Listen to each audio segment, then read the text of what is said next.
What's up guys, Tyler Casey here, and today I'm going to be going over my settings when I shoot music videos on the GH5. If you guys are new to my channel, make sure to subscribe and hit the bell notification. Here I post behind the scenes to music videos I shoot. I have a podcast where I sit down with other creatives and I talk about gear like I am today with my GH5. So today I'm going to be going through all the settings that I've set on my GH5 that help me shoot music videos easier and get the kind of look that I have with my music videos. So first off, we're just gonna go straight into the menu here, and we're just gonna start at the top, and I'm gonna kind of go through everything. So first, I would highly recommend shooting on manual. So you're gonna wanna change this to M. That's one of the first settings I usually change. You don't need this right here unless if you have anamorphic lenses, which are really cool, but they're pretty pricey. So if you guys have those, that's dope, but we're not going through that today.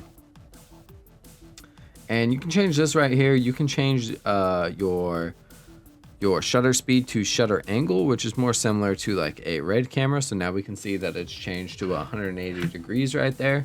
But to be honest, I mean, this is good because if you change to, let's say we change to, where's it at? 60 right there. It's automatically gonna double our shutter speed for us. So that's really useful, but I don't know, just on these cameras, I prefer to be at shutter speed. So if I was filming at 60, I want to be at 1/25th of a second. You can see how it looks darker, just like the original shot when we had it on shutter angle. So that's up to you. Shutter angle is more cinematic and it's good to learn, but I kind of already know it and I'd rather just be on shutter speed for now. Vector scope, you can get this if you want. I don't really want vector scope. Usually I don't use either of these actually. I think I leave the histogram on. And then anamorphic to squeeze, that's for anamorphic as well. 4K live cropping, we're good off that. So record format, usually I think I record in MP4, LPCM, but you guys can also do MOV. Doesn't really matter, it's not gonna make that big of a difference. Whatever you guys prefer. Record quality, we'll go into that a little bit later. Time code, continual autofocus, I usually leave that on just because it's nice to have on when you do gimbal work with lenses with autofocus, so it's good to keep that on. Photo style, let's go down here. So these are my photo style settings. On contrast, I have it down just a little bit so you get a little bit flatter. On sharpness, I have this all the way down because the GH5 is really sharp, so you want to try and make it not as sharp so it doesn't look so much like a video camera. You can achieve this other ways, but this is one way to achieve it in camera in your color settings. Saturation, I just bumped it down 1, and hue, I just left it. So those are my settings that I use for my music videos, but if you guys do have a GH5s or if you guys have the Ninja, any like Atomos product, I would definitely recommend shooting in Vlog. But if you don't have that and you just have a GH5, definitely shoot in Cinelike-D. It's probably one of my favorites. If you are in a hurry, like you're like, oh, we don't have time to color grade this, I don't know what's wrong here. There we go. I would just film in, what would I film in? I'd film in natural. That's what I would do. But if you got a little time to color grade, Cinelike-D with those settings is the way to go. Let's keep going here. Pretty much most of the stuff I'm gonna leave the same. Stabilization, I turn E stabilization off. But yeah, I turn off the E stabilization because that's no good. You can turn on digital zoom if you want to zoom in a little bit. I don't really use that either. And let's see what else we got in here. So that's pretty much it right there. Now we can go into these deeper settings. I'll go through these with you guys. ISO increments, it's good to put this one on. So now when we go, you can really change your ISO. You can go through your ISO at smaller increments. So we got 500. 640 now, 800, 1000. You can really go through and play with it. Extended ISO, let's see what that does. I think that let us go a little bit higher. I mean, I wouldn't recommend going any higher than 1600 on the GH5.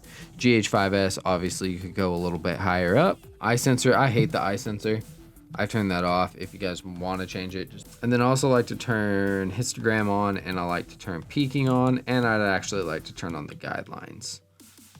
So those are what I prefer. And you could also turn on video guidelines. So if you wanted to shoot in with black bars, cinematic bars on it, you can kind of see we have so many guidelines going on right here, but you can see the top, it's splitting it off, so you could kind of work on your headroom. So let's turn these off right here, and very faintly you should see you have the lines for the black bars.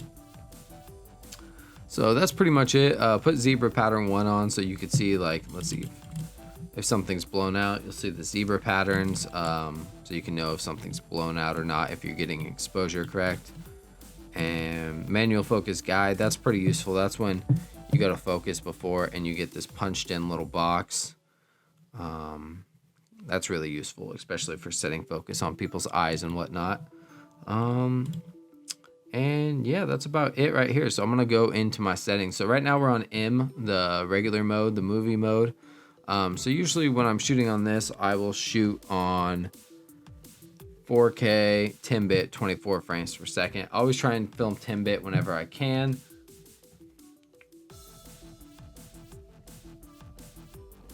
You get the best color. So from there, I would have my regular settings, and then what I would do now is I would go through and make sure I have Cinelike-D on. So we got Cinelike-D right there. Everything's pretty much set. Then I would go through and I would start setting up my C1, C2, and C3. So now we're gonna go to the 8-bit 4K, where's that at? 60 frame per second right there. And it automatically went to 1/25 of a second, or it might have already been at that. So make sure all our settings are good. And then once they're all set, we're gonna come over to here. We're gonna come down, we're gonna go to custom menu on page 1 on the little wrench, and then we click C1. So now what that's gonna do is, if we change this back to 24, let's say we're shooting, and then we're like, oh, let's film a slow motion take, or 1 in 60. All we have to do is just switch over to C1 and we're all set. So now let's set our C2. So for C2, what I like to have is I like to have some of the 1080p slow motion. So the way to do that is we're gonna wanna go to right here, full HD 8-bit right there. We're gonna come up to the top. We're gonna come over to variable frame rate. We're gonna go to set, and we're gonna change that to whatever you want. So I feel like 180 frames looks pretty bad on the GH5. It looks a little bit better on the GH5s. So I mean, you could set it to 120. I think that's what I have mine set to. You could do 72 if you want. 96 isn't even bad. Let's say we left it at 96. So we have that. So our shutter speed should be at least over 192. So we'll put it at 200. If you had the shutter degree the shutter angle that we said earlier, you really wouldn't have to change that. So you'd be all set. So that's a good perk of that. So now what I would do is I would go into here, custom menu, and I would press C2 and I would save that. And then you can switch between that. And then if we want to set C3, I would usually save this. Let's say I was doing a performance and I had the song sped up and I wanted the artist to perform at 36 or 48 frames per second in 4K, which you can do on the GH5. You don't get sound, but that's okay. I would make my C3 that. So let's go over to that. Let's go to 4K 24 8-bit. There it is right there, because you cannot do 10-bit and slow down your footage internally in the GH5. So we're gonna go to frame rate and we're going to put, let's say we put it at 48. So that's gonna be my C3. So what this is gonna do is when you roll, it's already gonna be slowed down. So that's pretty good because it's already gonna be slowed down and it's gonna match the performance. I have a video on that if you guys wanna check that out. I'll link that down below.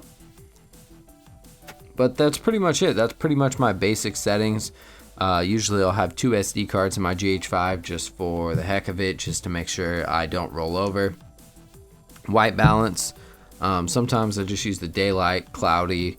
Sometimes I just switch between those. And when I want to do something fancy, if I want to set custom white balance, I'll use that. And then I usually have one of these set to like 4300, 4400, somewhere in between, where I can, like, I'm in between tungsten and daylight, so you can kind of get some cool looks with those. And then I have my little histogram, move that right here, just so I could kind of see if I'm underexposed or not. So that's usually pretty helpful, but it's pretty nice being on set and be able to scroll through your custom menu settings. If you guys found this video helpful, make sure to give it a like and drop a comment down below. Make sure to check out some of my other videos. I'm Tyler Casey. I'll catch you guys next time. Thanks for watching.